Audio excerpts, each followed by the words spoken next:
Kef's tentacles were doing that nervous twitching thing again, the one that meant either impending doom or really bad cafeteria food. Given the circumstances, he was betting on doom. The sirens had been wailing for exactly 17 minutes now, their piercing shrieks echoing through the corridors of the Nexus Nursery Station like the galaxy's most annoying death song. "Well, this is just perfect," he muttered, his translator rendering his sarcasm with the precision of a plasma cutter. "Absolutely stellar timing for a Void Stalker pack to decide our nursery looks like a buffet." His colleague Rila shot him a look that could have melted hull plating. Her 4 eyes were rotating independently, scanning the security feeds while her webbed hands worked frantically at the control console. "Kef, if you're quite finished with your commentary, perhaps you could help me figure out how we're supposed to protect 300 younglings from creatures that can tear through reinforced steel like wet tissue paper?" The station shuddered as something massive impacted the outer hull. Through the transparent aluminum viewing ports, Kef could see sleek, predatory shapes circling the facility, like sharks scenting blood. Void Stalkers. Naturally. Because what else would attack a nursery station on the one day their military escort was delayed by bureaucratic nonsense 3 systems away? "The emergency barriers are holding," announced Torv, their security chief. Though his usual confidence had developed some rather alarming cracks. "But the structural analysis suggests we have maybe 20 minutes before they find a weak point." 20 minutes. Kef's tentacles twitched faster. 300 younglings from 17 different species, ranging in age from barely hatched to pre-adolescent, all depending on a skeleton crew of 12 caregivers and 1 human who insisted on being called Luna instead of her full designation. Speaking of which, "Where's our resident human disaster?" Kef asked, though he already suspected the answer would give him indigestion. "She's in Section 7 with the krill hatchlings," Rila replied, her voice tight with worry. "You know how they get when they're scared." The whole batch started molting simultaneously, and she's the only one who can calm them down. Of course she was. Because Luna Hayes, their inexplicably effective human caregiver, had this absolutely ridiculous talent for soothing terrified younglings that defied every known principle of interspecies psychology. Kef had watched her sing a lullaby to a batch of Thorian cubs that had reduced 3 trained specialists to nervous wrecks, and the little monsters had fallen asleep like they'd been sedated. Another impact rocked the station, stronger this time. The emergency lighting flickered, casting eerie shadows across the control room. Somewhere in the distance, Kef could hear the distinctive sound of younglings beginning to panic. Different species, different vocal expressions of terror, but the meaning was universal. "Sir," called out Mex from the communications station, her voice cracking with stress. "I'm getting reports from all sections. The younglings are going into full panic mode. The Zelthani juveniles are producing toxic stress hormones. The Grondarian cubs are trying to build defensive fortifications out of furniture, and don't even ask what the Yithran larvae are doing." Kef didn't want to know. Yithran larvae in distress had a tendency to projectile vomit acid, and they'd already had to replace half the flooring in Section 3 after the last incident. "What about evacuation?" "Aye," Torv asked, though they all knew the answer. "The nearest rescue fleet is 6 hours out," Rila replied grimly. "And the escape pods won't hold more than 50 younglings total. We'd have to choose who lives and who dies." The words hung in the air like a toxic gas cloud. Nobody spoke. Nobody wanted to be the first to suggest how they would make that choice. That's when they heard it. A voice, clear and impossibly calm, drifting through the station's communication system. Luna's voice, speaking in standard galactic, with that strange human accent that somehow made everything sound both authoritative and comforting. "Attention all sections. This is Luna in Section 7. I need everyone to listen very carefully." Kef found himself leaning forward, along with everyone else in the control room. There was something in her tone, something that made his panic-addled brain focus, despite the chaos surrounding them. "The scary things outside can't get in right now, and we're going to keep it that way. But I need all the younglings to stay calm and quiet. Can everyone do that for me?" Through the internal feeds, Kef watched as the cacophony of panicked noises began to subside. Not completely, but enough to be noticeable. How was she doing that? Her voice was being broadcast to every section of the station, and somehow it was having a pacifying effect on species that shouldn't even respond to human vocal patterns. "That's very good," Luna continued, and Kef swore he could hear her smiling. Now, I know everyone is scared, and that's okay. Being scared means you're being smart about danger. But we're safe in here. And the grown-ups are working very hard to keep everyone protected. Another impact shook the station, this one accompanied by the horrifying sound of something large and clawed scraping against the outer hull. The emergency sirens continued their relentless wailing. And yet somehow, Luna's voice cut through it all, like a blade through water. "I'm going to sing a little song now," she announced, as casually as if she was discussing the weather. "It's a human song. But I think everyone will like it. Just listen to my voice, and remember that you're safe." Kef's translator nearly short-circuited, trying to process what happened next. Luna began to sing. And it wasn't in standard galactic or any recognized language. It was something primal, something that seemed to bypass the brain entirely and speak directly to whatever part of a being. Recognized safety, comfort, and protection. The effect was immediate and impossible. The panicked sounds from the nursery sections didn't just quiet down. They stopped entirely. 300 younglings from 17 different species, all with different auditory processing systems, all reacting to terror in their own species-specific ways, had all fallen silent at the same time. "What in the seven stellar winds is she doing?" whispered Torv, his usually steady voice filled with awe and confusion. But Kef was staring at the external sensors, because something even more impossible was happening outside the station. The Void Stalkers, those relentless killing machines that had been circling like hungry predators moments before, had stopped their attack. They were just floating there, motionless in space, as Luna's voice continued to fill the station with that strange, hypnotic melody. "The predators," Rila breathed, her 4 eyes wide with disbelief. "They've stopped attacking." "That's not possible," Torv said, but his words lacked conviction. They were all watching the feeds, all seeing the same impossible thing.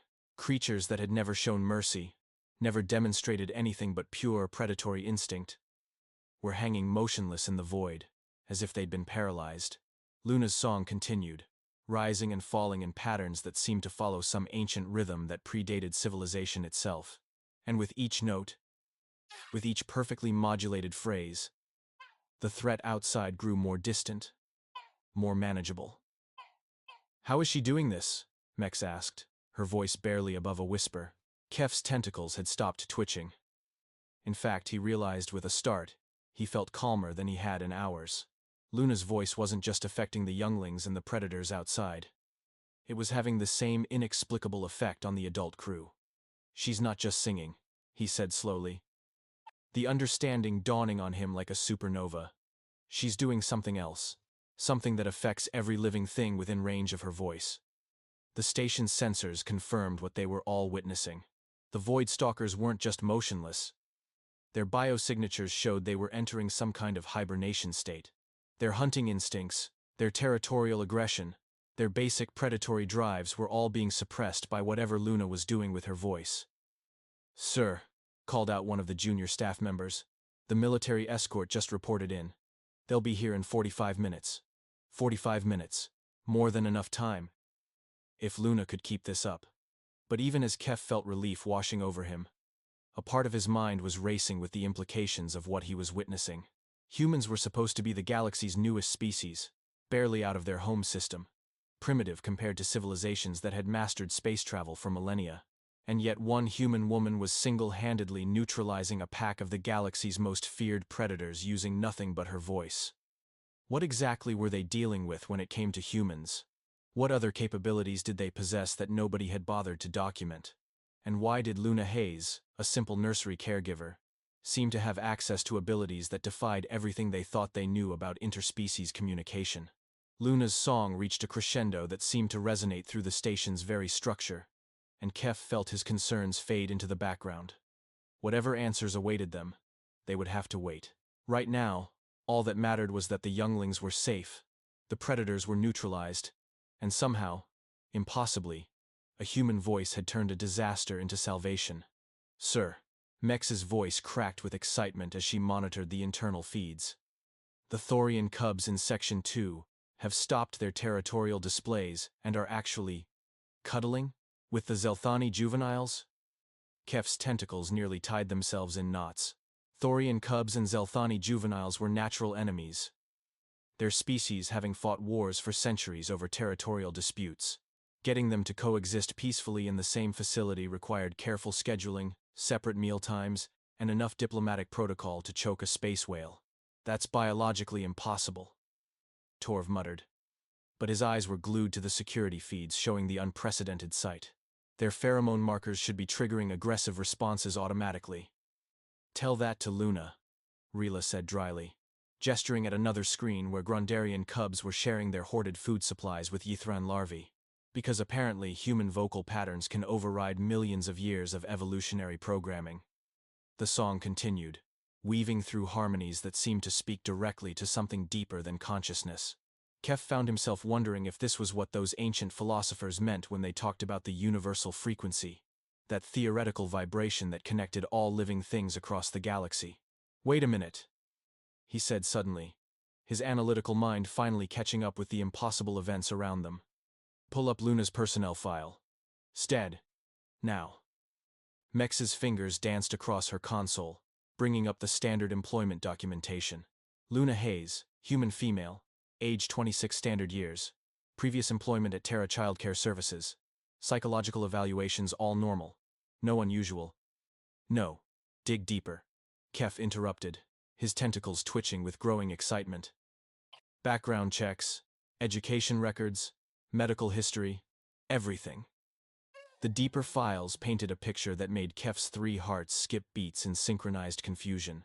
Luna Hayes hadn't just worked at Terra Childcare Services, DMSE. She had been their miracle worker. Every facility she had worked at showed dramatic improvements in child behavior, reduced stress incidents, and something the human bureaucrats had labeled as unprecedented interdemographic harmony. Look at this, Rila whispered, pointing at a particular entry. She worked at a facility that housed refugee children from the human Korthak border conflicts. 37 different human ethnic groups, all with historical tensions between their peoples. 0 behavioral incidents during her entire employment period. And here, Torv added, his security training kicking in. Medical evaluation from her home planet. Note this line. Subject demonstrates unusual vocal resonance patterns. Recommend further study into possible therapeutic applications. Kef felt pieces of a puzzle clicking into place, though the complete picture remained frustratingly elusive. Luna Hayes wasn't just some random human who happened to be good with children. She was something else entirely, something her own species had recognized, but perhaps not fully understood. Through the external feeds, he watched the Void Stalkers drift further from the station, their deadly forms now floating peacefully like sleeping giants. Luna's song had evolved, becoming softer, more lullaby-like, yet somehow maintaining its impossible effect on every living creature within range. Status report, he commanded, though his voice sounded distant even to himself. All sections reporting stable, Mex replied, her tone filled with wonder. No aggressive behaviors, no stress responses, no territorial disputes. It's like she's turned our entire facility into some kind of peaceful sanctuary. The younglings aren't just calm, Rila observed, studying the biometric data. Their stress hormones are at levels typically associated with deep sleep or meditation. Some species are showing chemical markers we've never recorded before. What kind of markers? Torv asked, though Kef suspected they were all afraid of the answer. Bonding chemicals, Rila said slowly. The kind associated with family, units, pack loyalty, and trust. Absolute trust. The implications hit them like a meteor shower. Luna wasn't just calming the younglings and predators. She was fundamentally altering their brain chemistry, creating artificial family bonds that crossed species barriers as easily as crossing a room. How is that even possible? Mex breathed. Kef stared at the screens showing impossible scenes of interspecies harmony, his mind racing through possibilities that challenged everything he thought he knew about biology, psychology, and the nature of communication itself. Maybe, he said quietly, we've been looking at humans all wrong. Maybe they're not just another species trying to find their place in the galaxy. What are you suggesting? Torv asked. Kef's tentacles stilled as the terrifying possibility crystallized in his thoughts. Maybe there's something entirely new. Something evolution has been building toward for millions of years. Luna's song reached a gentle conclusion, trailing off into silence that felt more peaceful than any quiet Kef had ever experienced. The station hummed softly around them, no longer a place of terror and threat, but somehow transformed into exactly what its name suggested, a nursery where all beings could find safety and comfort. And in that transformed silence, they all understood that they had witnessed something that would change not just their understanding of humans, but their understanding of what was possible in a universe full of impossible things. The silence stretched for exactly 43 seconds before Kef's communication panel exploded with incoming transmissions. Every major news network in 3 galactic sectors, 17 different military commands, and what appeared to be half the xenobiology departments in known space, were demanding immediate explanations for what their long-range sensors had recorded. "Sir, we have a problem," Mex announced, though her definition of problem had apparently evolved considerably in the last hour.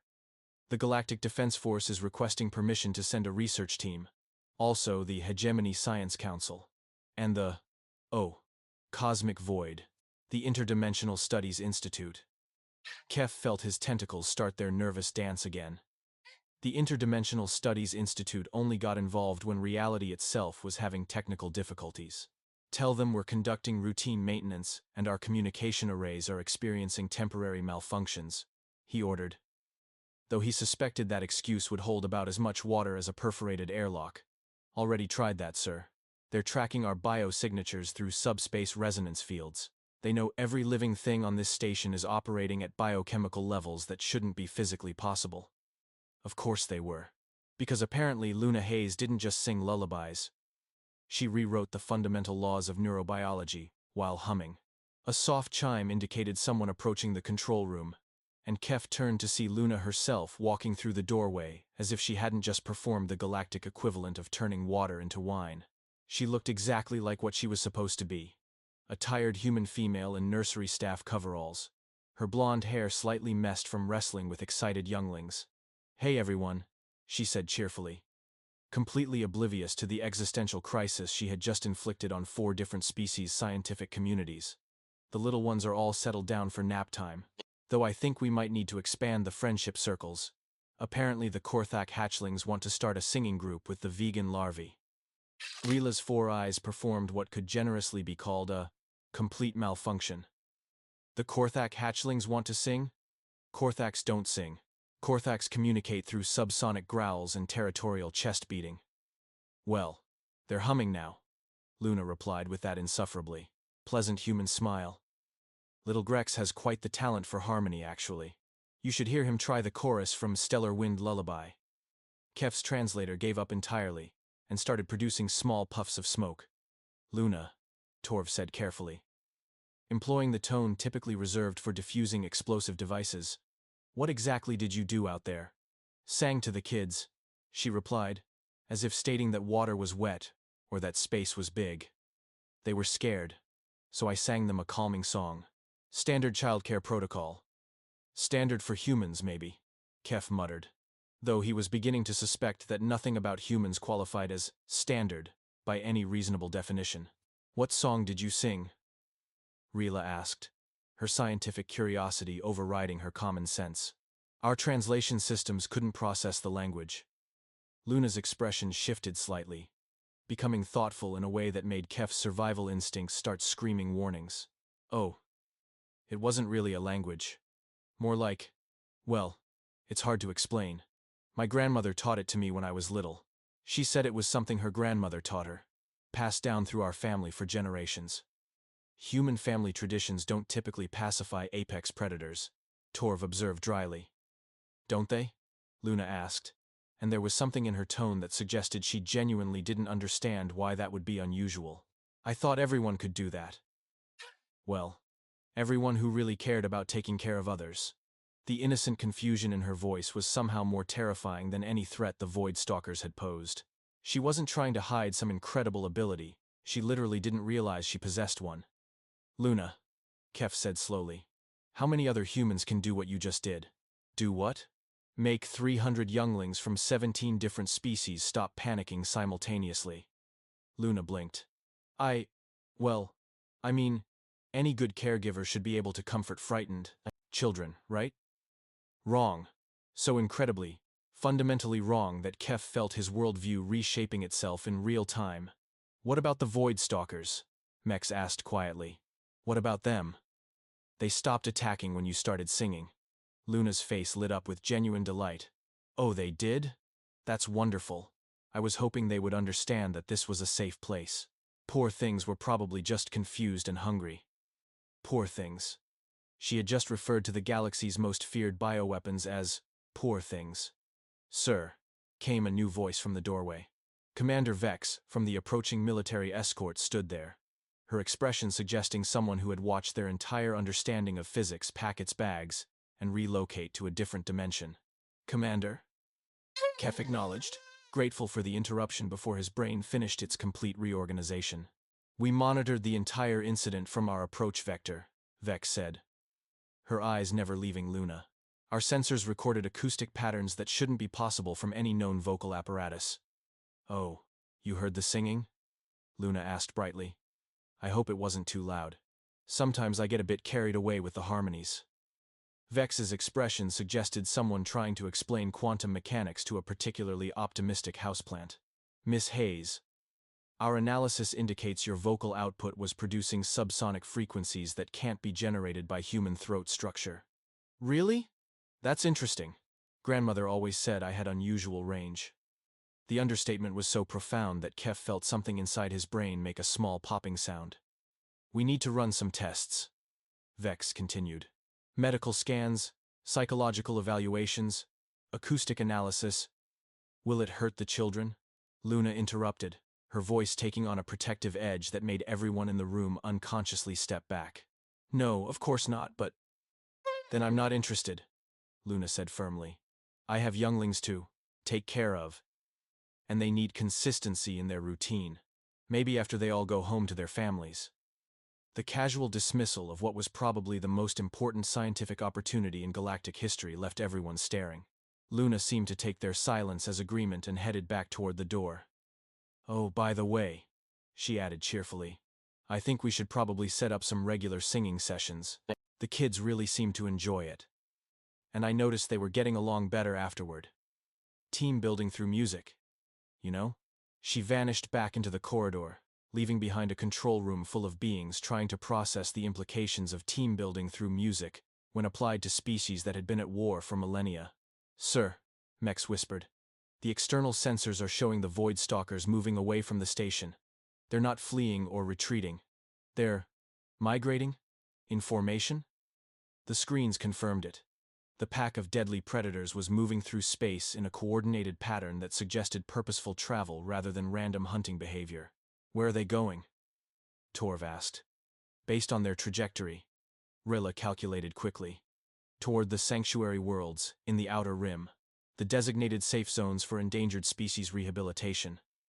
The implications hit them like a gravitational wave. Luna hadn't just pacified the Void Stalkers. She had somehow awakened their protective instincts and redirected them toward helping rather than hunting. Commander Vex, Kef said quietly. I think we need to have a very serious conversation with Earth's diplomatic corps. About what? About whether they're aware that they've just introduced a species capable of rewriting the basic behavioral patterns of every living thing in the galaxy. Vex's expression suggested she was having the same uncomfortable realization. You think this is widespread among humans? I think, Kef replied, his tentacles finally stilling as a terrifying possibility crystallized, that Luna Hayes might not be unusual for her species. She might be exactly what humans are supposed to be. The thought hung in the air like a toxic cloud. If Luna's abilities were representative of human potential, then everything they thought they knew about interspecies relations, conflict resolution, and the nature of intelligence itself would need to be reconsidered. From somewhere in the facility, they could hear the sound of younglings laughing together. Not the species-segregated playgroups they had carefully maintained, but mixed groups, creating sounds of joy that transcended every linguistic barrier. Sir, Mex said softly, I'm receiving reports that similar incidents are being recorded at human-staffed facilities across 7 different sectors. Unexplained behavioral improvements, reduced aggression levels, unprecedented interspecies cooperation. How long has this been happening? According to the data, since humans started working in childcare facilities, approximately 18 months ago. Kef felt the last pieces of the puzzle locking into place. Humans hadn't been looking for jobs in childcare because they needed employment. They had been unconsciously gravitating toward positions where their species' unique abilities could have maximum positive impact. Commander Vex, he said slowly. I think we need to reconsider humanity's role in galactic civilization. What do you mean? I mean, Kef replied, watching the feeds showing impossible scenes of harmony throughout the station. That maybe they're not here to join our civilization. Maybe they're here to fix it. The station hummed peacefully around them, transformed from a place of terror into something that might actually deserve the name sanctuary. And somewhere in the distance, Luna Hayes was probably reading bedtime stories to a mixed group of younglings who would grow up thinking that cooperation across species lines was the most natural thing in the line, the universe. Which, Kef realized with a mixture of awe and terror, it might actually be. Sir, Mex's voice had climbed to frequencies that probably violated several noise ordinances. Priority transmission from the Galactic Health Authority. They're requesting immediate deployment of all available human childcare workers to conflict zones. Conflict zones? Torv repeated. His security instincts finally catching up with the implications. The Krillian-Thorian border disputes, the resource conflicts in the Outer Spiral, the Yithran territorial wars. Everywhere they have refugee camps with traumatized younglings from multiple species. Mex's hands shook as she processed more incoming data. Sir, they're talking about ending wars through nursery management. Kef felt his tentacles begin what could only be described as interpretive dance. That's actually not the most ridiculous thing I've heard today, which is somehow the most terrifying part of this entire situation. Commander Vex activated her personal communicator. Priority connection to Earth Diplomatic Corps. Authorization. Vex Alpha 7. 7-9. The holographic projection materialized, showing a middle-aged human male with graying hair and the expression of someone whose day had just taken a sharp left turn into the impossible. Commander Vex? I'm Ambassador Richardson. We've been monitoring the situation at your facility. Ambassador, we need to discuss Luna Hayes and her abilities. Richardson's face went through several interesting color changes. Ah, yes. We were wondering when someone would notice. You knew? Rila's 4 eyes performed another synchronized malfunction. We suspected, Richardson admitted. Luna's not the first human to demonstrate unusual results in interspecies childcare. We have 17 facilities reporting similar phenomena, and our xenopsychology department has been, well, frankly, they've been having nervous breakdowns trying to explain it. How long have you known humans could do this? Kef demanded. Define this, Commander. Rewrite the fundamental behavioral programming of every species in the known galaxy, using vocal techniques that shouldn't be physically possible. Richardson winced. When you put it like that, it sounds rather more dramatic than we initially thought. More dramatic? Torv's voice could have cut through hull plating. Your species has the ability to end wars through singing, and you thought it was undramatic? Well, we prefer to think of it as advanced childcare techniques. The understatement was so profound that Kef felt his translator give up entirely and switch to interpretive blinking patterns. Ambassador, Commander Vex said carefully. We need a complete briefing on human psychological capabilities. Immediately. That's complicated. We're not entirely certain ourselves. Luna's grandmother, Elena Hayes, worked as a crisis counselor during the Human Unity Wars. Historical records show she single-handedly negotiated peace treaties between 7 warring factions by mediating their children's disputes. Their children's disputes ended adult wars? Rila asked weakly. Apparently, when the next generation refuses to fight, the current generation finds it remarkably difficult to maintain hostilities. Kef stared at the hologram. What else aren't you telling us about human capabilities? Richardson shifted uncomfortably. She will be, as in I am. She will be. She will be. She will be. She will be. She will be. She will be. She will be. She will be. She will be. She will be. She will be. She will be. She will be. She will be. She will be. There's Charles in Sector 9, whose bedtime stories have reduced crime rates by 60% in surrounding colonies. Dana Kim in Sector 12 seems to be able to calm stellar storms through some kind of atmospheric harmonics we don't understand. And Elena Santos in Sector 4 has managed to establish communication protocols with 3 previously non-sentient plant species. Plant species? Mex squeaked. They started composing poetry after she read to them for 6 months. The control room fell silent, except for the gentle hum of life, support systems, and the distant sound of cosmic forces reshaping themselves to accommodate the existence of humans. "Sir," came Luna's voice over the internal communication system, cheerful as morning sunlight. "I'm getting reports that the Void Stalkers are singing back to us from outside the station. It's actually quite lovely. Do you think they'd like to join our afternoon music circle?" Kef looked at his colleagues, all of whom appeared to be experiencing various stages of existential crisis. "Luna, please tell me you're not seriously considering inviting apex predators to participate in nursery activities." "Oh, they're not predators anymore," Luna replied with that horrifyingly casual confidence. "They're protectors now. I can tell by their harmonies. They want to help keep the little ones safe." And sure enough, the external sensors confirmed that the Void Stalkers had repositioned themselves in a defensive formation around the station, their biosignatures showing protective rather than aggressive patterns. "Ambassador," Kef said quietly, "how many humans are currently working in childcare positions throughout the galaxy?" Richardson consulted his datapad. "Approximately 4,000, spread across 83 different sectors and 217 species-integrated facilities.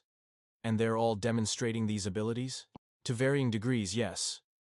We initially thought it was just exceptional training, but the results have been, well, impossible to ignore."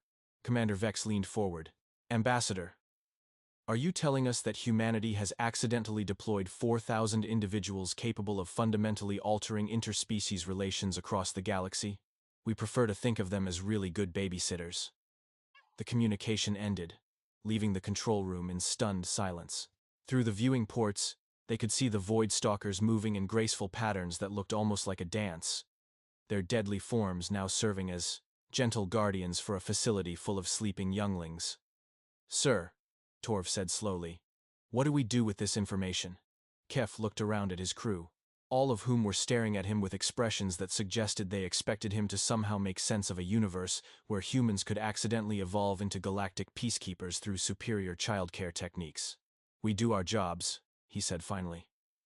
"We take care of the younglings in our charge, we file our reports, and we pretend that reality hasn't just been fundamentally restructured by a species that thinks turning apex predators into protective guardians is a normal Tuesday afternoon.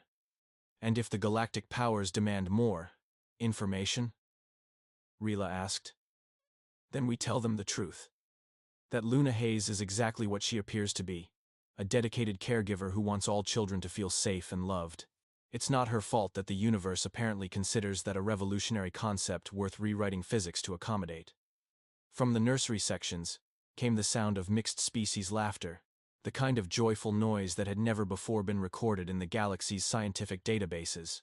And outside their windows, creatures designed for destruction floated peacefully in formations that spoke of protection rather than predation. "You know what the really terrifying part is?" "No," Kef mused, his tentacles finally settling into patterns of reluctant acceptance. "What's that?" Mex asked. "Luna's probably going to ask for a raise soon, and frankly, after today, I'm not sure the entire galactic treasury would be enough to cover her actual value to civilization." The station's communication system chimed with Luna's voice, warm and completely oblivious to the cosmic implications of her existence. "Nap time's almost over, everyone. Who wants to help me teach the younglings a new song about friendship across the stars?" And despite everything, despite the shattered laws of physics and the revolutionized understanding of interspecies relations, Kef found himself smiling. Because maybe, just maybe, the universe had finally figured out what it had been trying to evolve toward for billions of years. And maybe it looked exactly like a human woman in nursery coveralls, teaching alien children to sing harmony.